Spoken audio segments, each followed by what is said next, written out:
Кызык, биз уктагандан кийин көргөн түшүбүз эмнеден улам экенин билесизби? Адам уйкудан ойгонуп, арадан 5 мүнөт убакыт өткөн соң көргөн түшүнүн жарымын унутуп калат.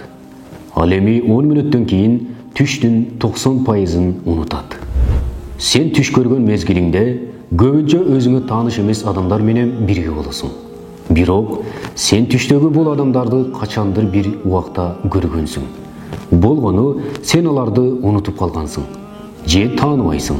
Түшүңдө сени артыңдан кубалап, тоодон түртүп жиберген адам сени кичинекей кезиңде сени коркутуп ийне сайган доктур болушу мүмкүн. Элестетип көр, биздин башыбыздан канчалаган окуялар өттү. Анын баары биздин эсибизде сакталып калбайт. Ошондой эле түштүн баары түстүү абалда болбойт. Түштүн 15%-ы ак жана кара түстө болот. Адам өмүндө көп көңүл бөлүп, маани берген окуялар түшкө так жана ачык болуп кирет.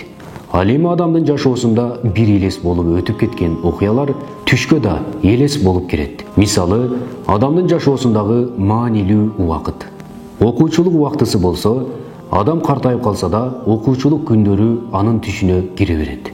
Ал эми адамды жамандыкка чакырган же коркунучтуу түштөрдүн көбү жин шайтандардын кийлигишүүсү менен болот.